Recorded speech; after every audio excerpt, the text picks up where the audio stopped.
Pastor Fabiano, os irmãos podem sentar. Vamos abrir nossas Bíblias na carta de Paulo aos Romanos, capítulo 1. Muito bem, irmãos. Desejo do meu coração é que durante os próximos domingos, quantos Deus venha permitir, e aqui sempre que estiver, eu possa desenvolver junto com os irmãos uma meditação nessa carta aos Romanos.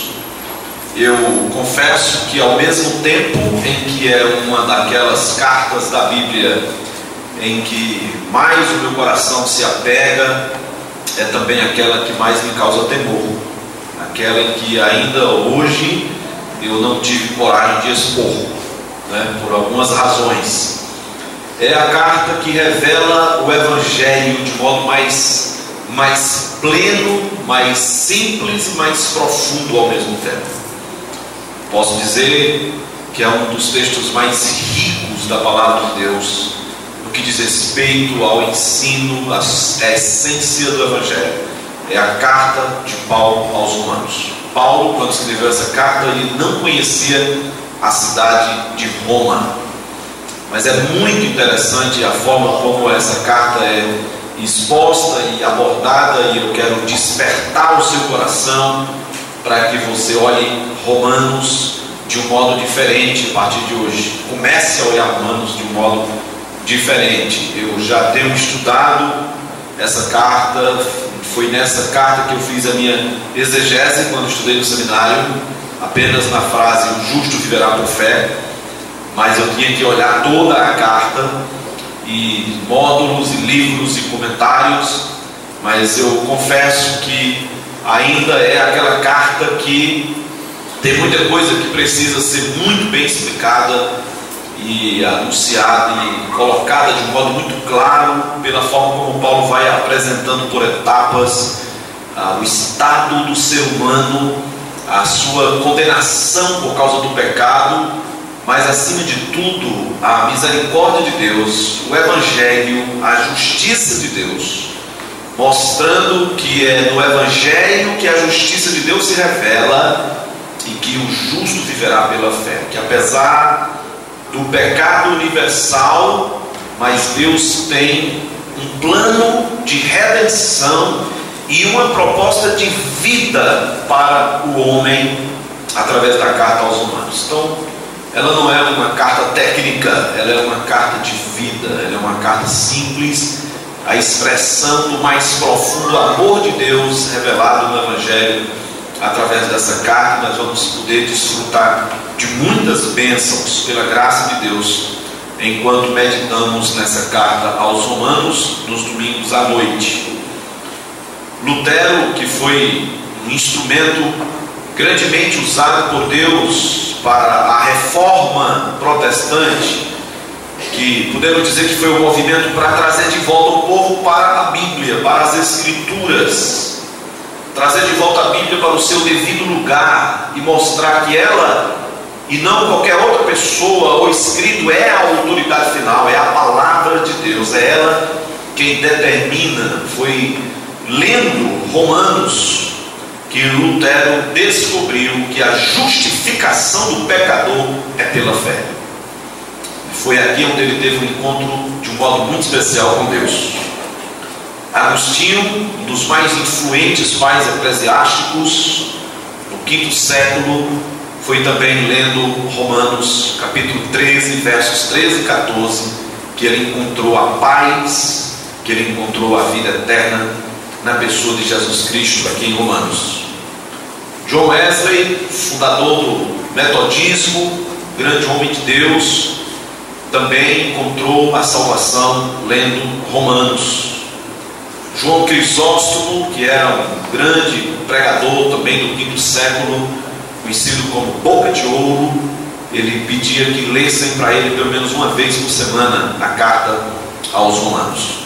Todos os reformadores, de um modo geral, entendiam que Romanos é a chave divina para a compreensão de toda a Escritura. É a partir da carta aos Romanos. Nós podemos dizer então que Romanos é a mais rica e a mais completa declaração do Evangelho de Deus. para o homem pecador. Nós vamos encontrar praticamente todos os temas teológicos que você puder imaginar na carta aos Romanos. Nós vamos encontrar a carta falando de pecado, de lei, de justificação, de fé, de obras, de graça, de misericórdia. Nós vamos encontrar Paulo falando de eleição, de santidade. Todos esses temas são abordados de um modo muito rico na carta de Paulo aos Romanos. Paulo está escrevendo para crentes.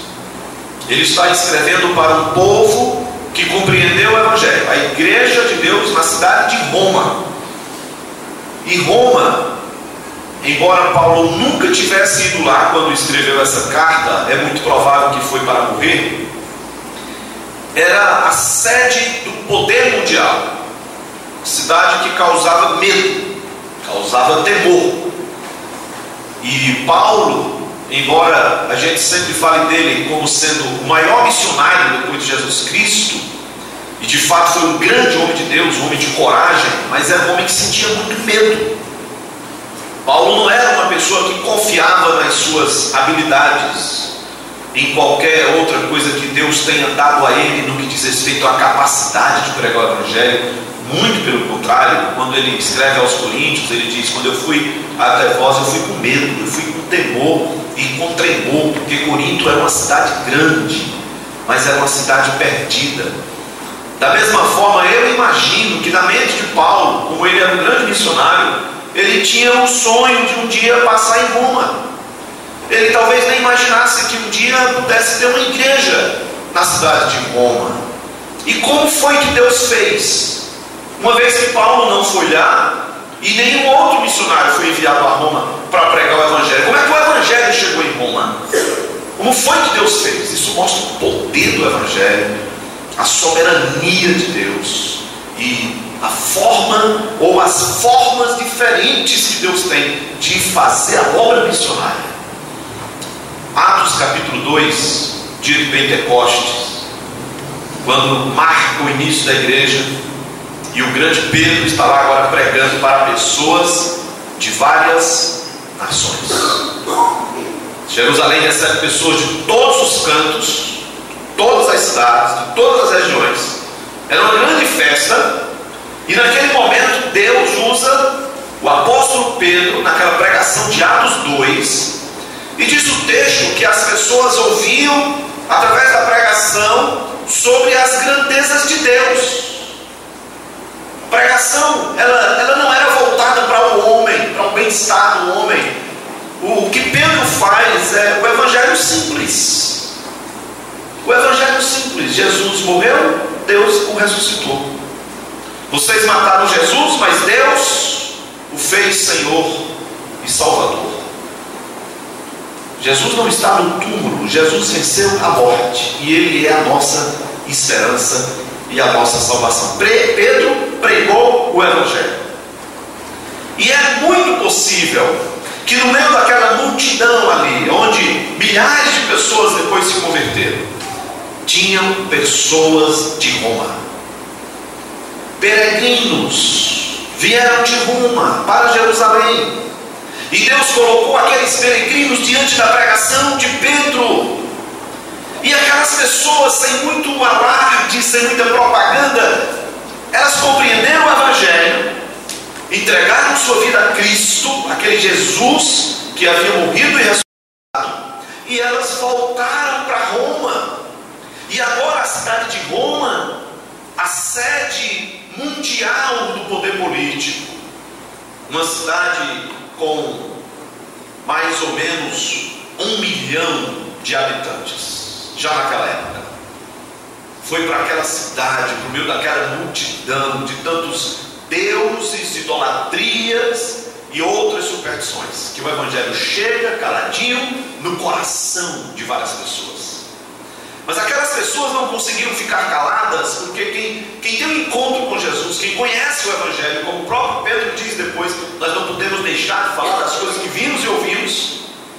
O que esses jovens fizeram aqui hoje à noite, encarar a igreja, falar e saber que muitos são tímidos, mas falar do que Deus fez na vida deles, como eles estão motivados, é a graça do Evangelho que faz com que aquele que prova o dom celestial, ele não deixe de falar das coisas que ele tem desfrutado. Então, aquelas pessoas começaram a falar de Jesus na cidade de Roma. É muito provável que aqueles peregrinos formaram então uma comunidade, e daqui a pouco tinha um ajuntamento, e daqui a pouco tinha um grupo, tinha uma igreja, e daqui a pouco eles se reuniam para orar, para cantar, e para mostrar para as pessoas de Roma que elas também precisavam de Jesus. E então tinha ali uma igreja, sem que Deus nunca tenha enviado um missionário, se bem que aqueles peregrinos eram missionários agora.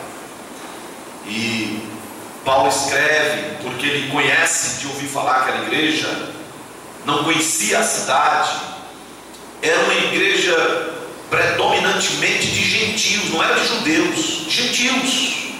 E era tão importante que eles compreendessem o Evangelho que nasceu em Jerusalém, o Evangelho que nasceu no coração do povo judeu. O Império Romano, naquela época, somente o Império tinha em média 45 milhões de pessoas. Como eu disse, a cidade de Roma em torno de 1 milhão de pessoas. O mundo deveria ter entre 200 a 300 milhões de pessoas no primeiro século. E para você que talvez não saiba, hoje fala-se que o mundo tem 7 bilhões de pessoas, mas o mundo só atingiu o seu primeiro bilhão de pessoas no ano de 1800. Então o mundo, se antes de Cristo nós vamos ter aí mais ou menos 4.000 anos, e de Cristo para cá nós temos mais 2.000 anos, então talvez 6 a 10.000 anos, o mundo levou pelo menos quase 6.000 anos para ter 1 bilhão de pessoas, porque isso só aconteceu no ano de 1800. Mas a cidade de Roma era uma cidade de 1 milhão de habitantes, era a sede do poder mundial. E Paulo agora tem a oportunidade de escrever essa carta. Veja comigo aqui, irmãos, antes da gente ler Romanos 1, e eu quero me deter em apenas 2 versículos hoje à noite. Olhem os 2 últimos versículos de Atos, que está aí mesmo, na sua mesma página.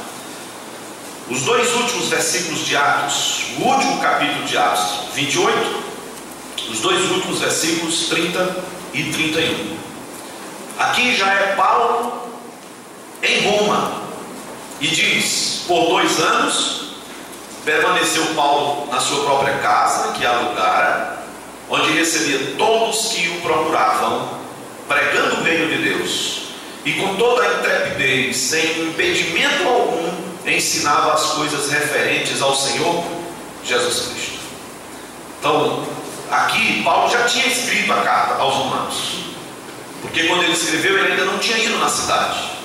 Agora ele está preso em Roma. Se você ler o livro de Atos, é um livro fantástico. Se você gosta de história, você pode imaginar um filme aqui em Atos. Você vai ver a viagem, Paulo levado preso, passando por tempestades no mar, pelo menos 2 semanas, afunda, não afunda, e ele ali, sendo até muitas vezes responsabilizado por aquelas tempestades, acusado de ser um homem periculoso, um homem nocivo, tinha que ser preso, estava sendo levado para Roma, para ser entregue às autoridades do império. Chega lá, ele tem a graça de Deus, olha como Deus faz, usando o seu missionário.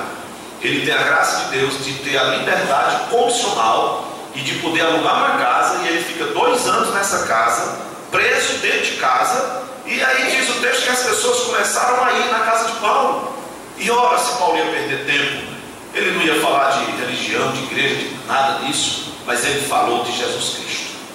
Ele falou de esperança, as coisas referentes a Jesus, que quer ser seu amigo, quer ser o seu Senhor, quer ser o seu Salvador. Porque a mudança na vida não é quando você entra numa igreja, é quando Jesus entra no seu coração.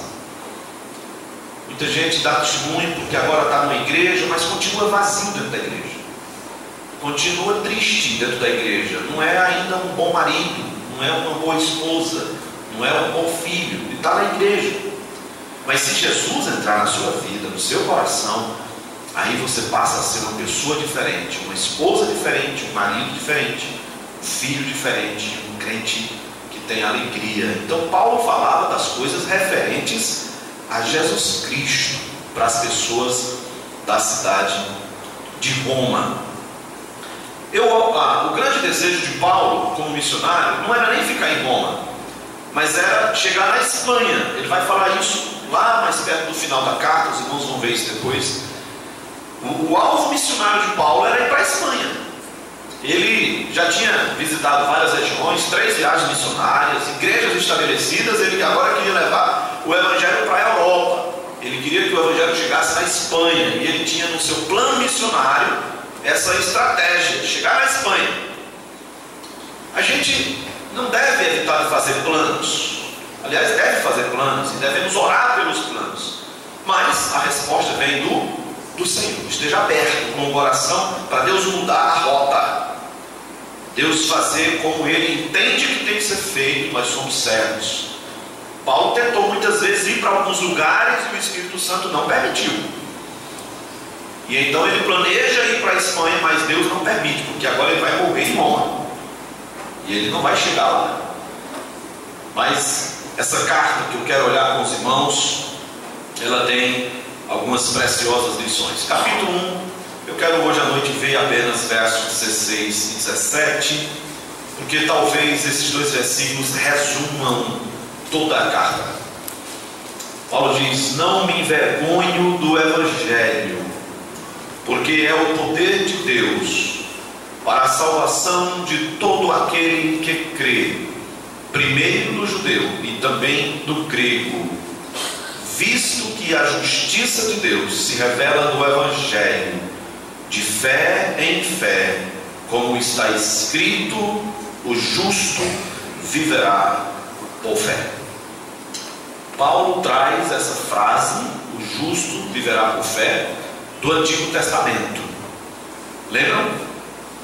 Oração lá no livro de Abacuque: o justo viverá por fé. A proposta de vida para você, de Jesus Cristo, do Evangelho, é uma vida de fé. É diferente. Viver por fé é desarmar você. Viver por fé envolve confiar em Deus quando as circunstâncias não permitem. Viver por fé é você acreditar naquilo que ninguém consegue acreditar. É enxergar o milagre, é poder ver a transformação. Viver por fé não é uma fé cega, é uma fé racional, porque ela não é no escuro, ela é em Jesus. Viver por fé é ter a certeza de que um dia aqueles que confiaram em Cristo vão estar no céu com Deus. Viver por fé é saber que Jesus um dia vai voltar. Nós acreditamos nisso. E nós não somos um grupo religioso fanático. Nós não somos. Nossa fé é racional. Viver por fé é me levantar todo dia de manhã e fazer minha oração e saber que a oração está sendo ouvida por Deus. É pedir a cura e saber que Deus pode fazer muito mais do que eu possa imaginar. Isso é viver por fé. Viver por fé é acreditar na vontade de Deus para a sua vida, ainda quando as circunstâncias ao seu redor rezam diferente, mas você tem a capacidade de suportar, de persistir e de se manter no caminho. Isso é viver por fé. Acampamento, embora eu não tenha participado de muitos, é uma grande bênção. E ele traz muita empolgação. Ele traz muita animação. Uma coisa que a igreja precisa é de estar animada. Se tem uma coisa que pode destruir o servo de Deus, é o desânimo. Imagine um pastor desanimado. Isso reflete na vida da igreja. Imagine um pai de família desanimado. Imagine uma comunidade desanimada. Ela não vai a lugar nenhum. Mas a grande bênção que Deus nos dá é de trazer pessoas com todo vigor agora, altamente animadas, nos contagiando, porque eles desfrutaram de uma experiência muito íntima esses dias. O grande desafio é manter a animação. O grande desafio, por fé, é manter a persistência e suportar as situações que virão sobre a vida de vocês.